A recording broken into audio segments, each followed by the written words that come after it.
It is Thursday, February 28, 2019. Welcome to News in Depth for tonight. I'm Rameshri Jairam with the details. We begin by telling you that fire guts old cinema number 64 village. Here is Tracy Khan with our top story. A fire of unknown origin destroyed the countryside cinema at number 64 Village, Quarantine. The facility has been out of operation for some time and was becoming an eyesore, according to persons in the area. The fire quickly spread to a house next door, and according to eyewitnesses, firefighters ran out of water and were unable to quell the blaze in a timely manner. I was inside, I heard a big noise. Then I came inside and I was looking, and then the glass started to fit. The vibration of the explosion, the glass burst. And then the fire began from the second floor to the first floor. They tried to out the first building over there, but they didn't see the fire over there. And now when the fire was showing, there was no water to out it. The cinema was owned by businessman David Subnot, who also has a television station and gas station on the Upper Quarantine area. Mother of 5 killed by a stalker. Here is Royston Drakes with the details in this report. A woman was brutally stabbed to death by a man who her family described as a stalker. That is Nadina Kalamadine, a mother of 5. The incident occurred a short distance away from her Pike Street North Sophia home last night. There are reports that the woman was stabbed multiple times about her body by the suspect, who is now in custody. The woman was rushed to the Georgetown Public Hospital, where she succumbed. Eloina De Freitas, mother of the deceased woman, spoke to reporters from her Sophia home, where she said her daughter was happily married and that her husband was working in the interior. Husband, he's in the interior. He's in the interior. My daughter have her husband in the interior. They is in love. Then not to say that they are at war or war. Eh? I mean, couples get raw and all these things. She would come and tell me, Mommy, I fed up, Mommy this and Mommy that, but she never come and tell me, Mommy, I got somebody else.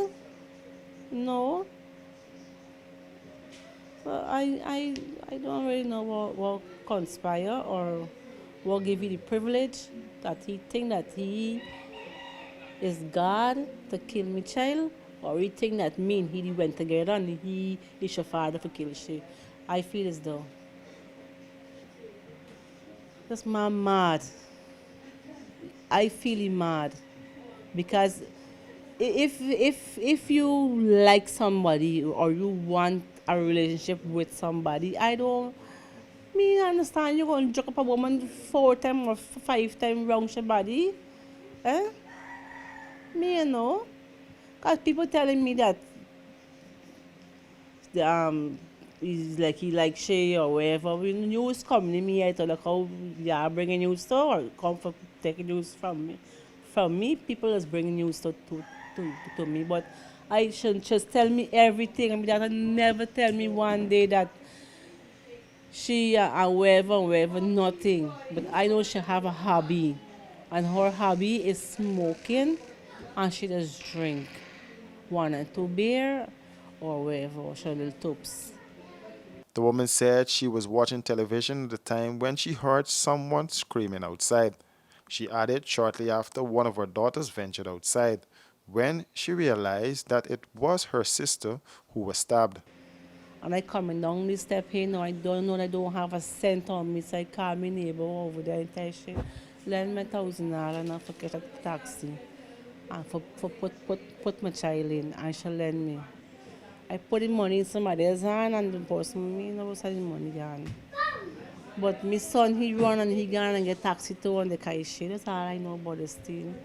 Nothing more.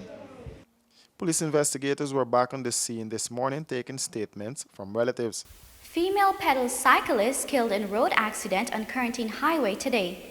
Here is that report. The body of 44-year-old Kristen Ramu of Chesney Village is now at the Port Morant Hospital after she succumbed to her injuries. The fatal accident occurred on the Albion Public Road and involved an estate lorry and a Ramu who was riding her bicycle along the roadway at the time. The lorry was driven by a resident of number 57 Village who police has not identified. The lorry, which was transporting a combine which projected 2 feet on both sides of the trailer, was proceeding along the road, and a cyclist who was going in the said direction was struck by the combine's extension. She was rushed to the hospital where she succumbed to her injuries in the process of receiving treatment. The driver is in custody. Investigations are ongoing. Hey, looky there. Let me go techie boots. Boots? No, mama, I ain't gonna get lock up teeth in them big stinky 30-second hand boots. Plus, it gonna be more cheaper online. And then got my favorite color, pink. Let me go along. Online shopping. Cheaper, faster, better. Passback.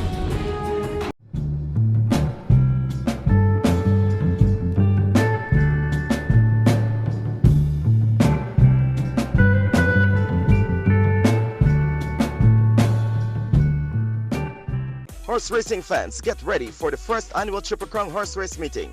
27 races, 2 different tracks with over $20 million in cash and prizes up for grabs. The first leg with runoff on Sunday 24th February at the Rising Sun Turf Club. The action continues on March 24th at the same venue for the second leg. And the final leg on April 21st at the Port Morant Turf Club. It's a Triple Crown Horse Race Meeting featuring the top horses and jockeys. See and be there. Presented by Jumbo Jet Thoroughbred Horse Racing Committee. Caribbean rice from the lush rice fields of Guyana straight to your home.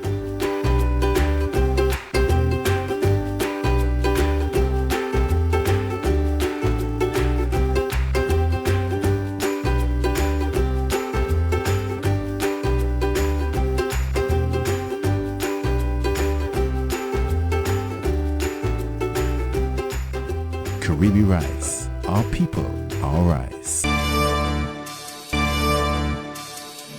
Welcome back. Barbadians react to the news that GECOM is unable to hold elections in 90 days. Here is that report. GECOM commissioners voted in favor of holding house-to-house registration in preparation for elections. The commission also, by way of vote, decided that they are unable to hold elections within 90 days as they do not have the funding necessary. The vote to hold house-to-house registration was tied 3-3 and had to be broken by the GECOM chair, who voted in favor of the motions. This is what many Barbadians had to say regarding the issue. Yeah, I feel the house-to-house registration is something good to go with. But then again, if the people want an early election, they should call all election who win. Find apart, put back the same people who were there for 20-something years. Me don't know what good they're going to do again, because they were there before and they also go back again. You find that the coalition failed on a lot of promises, and right now you could see the fear in them with going to the poll. So that's why they're calling on the house-to-house registration. But being that the Constitution said that within 90 days they're supposed to resign, then the opposition would be using all these same tricks where they're using if they should bring any motion and so to the House in the future. But if the coalition government didn't deliver properly to the poor people, because being betrayed by AFC party. So give them a chance that they do the house-to-house registration. Next year in the far from now, Mr. Jack Dio, you and your team just hold it up and focus. And y'all could get things back in place. You see now, election and so, is anybody win, we can get time, but we still got to work for we money. We ain't got to depend on the president, and so we depend on ourselves for work for we money and get we own job. So we can get time who win or who not win. This Jack Dio thing, we ain't deal with that at all. I never had no government job in Jack Dio time. He can win, pass win. Now, GECOM have no authority to ignore the 3 months deadline. They don't have no authority to delay election. They must hold election in 90 days. I think it's a good idea because now people dead when the whole is, you know, I think the government doing a good thing. Then we have a house registration. I quite agree because the house registration would take approximately 6 months. You know, everything have a process. I feel great about the house registration. That's a long time though. I think they should get election between the March, or then say about the March 19 or 29, they should get me. She come now do right thing for me, grandson. They are not wrong, right? They should work with what the law say, or what the court say.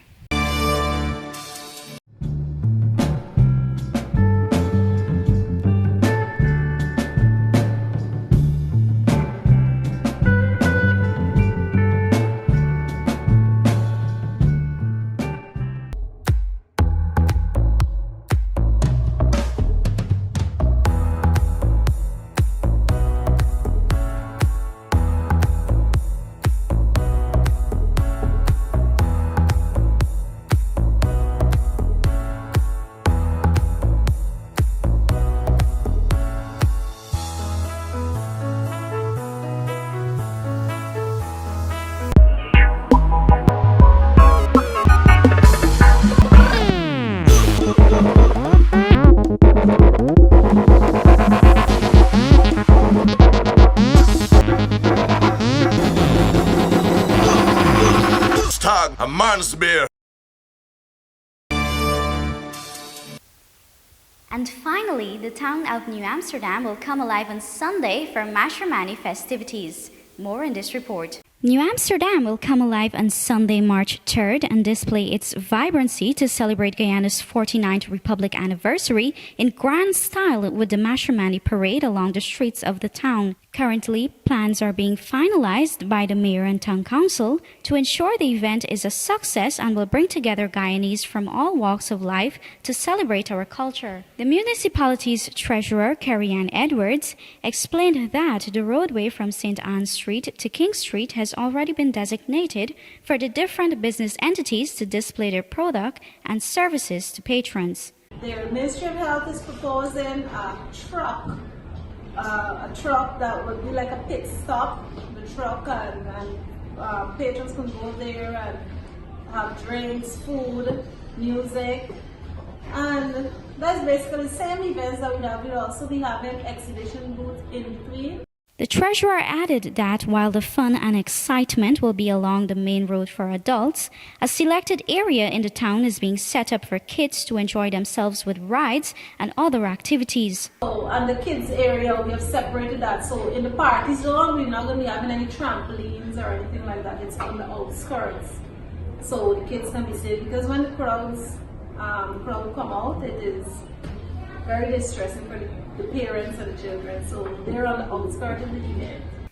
Edwards noted that various business entities and government organizations will be a part of this year's celebrations to make it bigger and better. The celebration will have various floats, bands, and revelers parading along the roadway from the Takama turn on the East Bank Berbice to Stelling Road in New Amsterdam. With that, we've come to the end of tonight's newscast. If you have a news story or tip, you can contact us on 698-2500, 666-4337, or 618-6533.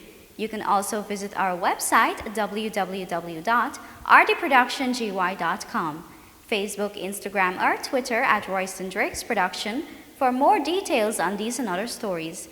Join us again tomorrow for another edition of News in Depth. I'm Ramesh Jairam saying good night.